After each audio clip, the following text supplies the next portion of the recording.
Hello students, എല്ലാവർക്കും നമസ്കാരം. LP UP quiz മത്സര വിജയികളാവാൻ ഇന്ന് ക്ലാസ് 1 ആണ്. ഇതിൻ്റെ തുടർച്ചയായിട്ട് ക്ലാസ് അപ്ലോഡ് ചെയ്യുന്നതാണ്. ആത്മാർത്ഥമായി പരിശ്രമിച്ചാൽ നിങ്ങൾക്കും നാളെ 1ാം സ്ഥാനം നേടാം. എല്ലാ സ്റ്റുഡൻസും ചാനലൊന്ന് സബ്സ്ക്രൈബ് ചെയ്യുക.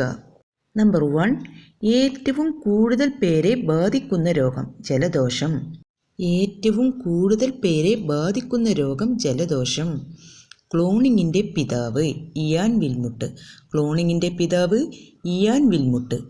ക്ലോണിങ്ങിലൂടെ പിറന്ന ആദ്യത്തെ എരുമക്കുട്ടി സംരൂപ. ക്ലോണിങ്ങിലൂടെ പിറന്ന ആദ്യത്തെ എരുമക്കുട്ടി സംരൂപ.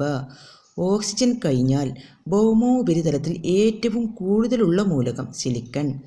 ഓക്സിജൻ കഴിഞ്ഞാൽ ഭൗമോപരിതലത്തിൽ ഏറ്റവും കൂടുതലുള്ള മൂലകം സിലിക്കൺ. പാമ്പുകളുടെ രാജാവ് രാജവെമ്പാല. പാമ്പുകളുടെ രാജാവ് രാജവെമ്പാല. പാമ്പ് ഉൾപ്പെടെയുള്ള ഉരഗങ്ങൾ ഇല്ലാത്ത വൻകര അന്റാർട്ടിക്ക. പാമ്പ് ഉൾപ്പെടെയുള്ള ഉരഗങ്ങൾ ഇല്ലാത്ത വൻകര അന്റാർട്ടിക്ക. ഇൻ്റർനെറ്റിൻ്റെ പഴയ പേര് അർപ്പാനെറ്റ്. ഇൻ്റർനെറ്റിൻ്റെ പഴയ പേര് അർപ്പാനെറ്റ്. ഒരു കിലോ ബൈറ്റ് എത്ര ബൈറ്റാണ്? 1024. ഒരു കിലോ ബൈറ്റ് എത്ര ബൈറ്റാണ്? 1024. ക്ലോണിങ്ങിലൂടെ സൃഷ്ടിക്കപ്പെട്ട ആദ്യ പശു വിക്ടോറിയ.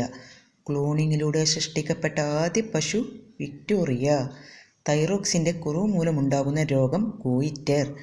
തൈറോക്സിൻ്റെ കുറവ് മൂലമുണ്ടാകുന്ന രോഗം ഗോയിറ്റർ. ഡെങ്കിപ്പനിക്കു കാരണം വൈറസ്. ഡെങ്കിപ്പനിക്കു കാരണം വൈറസ്.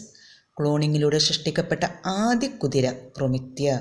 ക്ലോണിങ്ങിലൂടെ സൃഷ്ടിക്കപ്പെട്ട ആദ്യ കുതിര പ്രൊമിത്യ. ക്ലോണിങ്ങിലൂടെ ജനിച്ച ആദ്യത്തെ സസ്തനം ഡോളി എന്ന ചെമ്മരിയാട്. ക്ലോണിങ്ങിലൂടെ ജനിച്ച ആദ്യത്തെ സസ്തനം ഡോളി എന്ന ചെമ്മരിയാട്. ഒരു സമചതുരക്കട്ടയുടെ വശങ്ങളുടെ എണ്ണം 6. വിദ്യുത് പ്രതിരോധം ഏറ്റവും കുറഞ്ഞ ലോഹം വെള്ളി.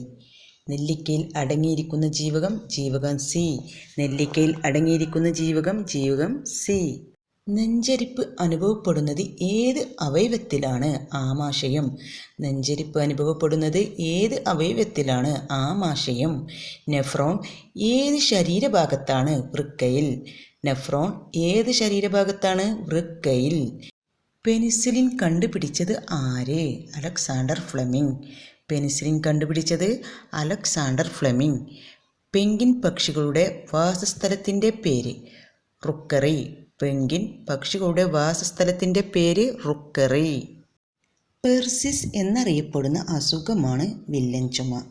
പെർസിസ് എന്നറിയപ്പെടുന്ന അസുഖമാണ് വില്ലൻ ചുമ. പെറ്റ് സ്കാൻ ഏത് ശരീരഭാഗത്തിൻ്റെ പഠനത്തിനാണ് ഉപയോഗിക്കുന്നത്? മസ്തിഷ്കം. പെറ്റ് സ്കാൻ ഏത് ശരീരഭാഗത്തിൻ്റെ പഠനത്തിനാണ് ഉപയോഗിക്കുന്നത്? മസ്തിഷ്കം. പൊമറേനിയൻ നായയുടെ ജന്മദേശം ജർമ്മനി. പറക്കുന്ന സസ്തനം വവ്വാൽ. പറക്കുന്ന സസ്തനം വവ്വാൽ. നമ്പർ 25, പറങ്കിപ്പുണ്ണി എന്ന പേരിൽ അറിയപ്പെടുന്ന രോഗം സിഫിലസ്. പറങ്കിപ്പുണ്ണി എന്ന പേരിൽ അറിയപ്പെടുന്ന രോഗം സിഫിലസ്. ക്ലാസ് ഇവിടെ വൈൻഡപ്പ് ചെയ്യുകയാണ്. ഇതിൻ്റെ തുടർച്ചയായിട്ട് LP UP ക്വിസ് മത്സര ക്ലാസ്സുകൾ ഈ ചാനലിൽ അപ്ലോഡ് ചെയ്യുന്നതാണ്. എല്ലാ സ്റ്റുഡൻസും ആത്മാർത്ഥമായി പരിശ്രമിച്ചാൽ നാളെ നിങ്ങൾക്കും 1ാം സ്ഥാനം നേടാം. പുതിയ ക്ലാസ് ലഭിക്കാനായിട്ട് ചാനൽ എല്ലാവരും സബ്സ്ക്രൈബ് ചെയ്യുക.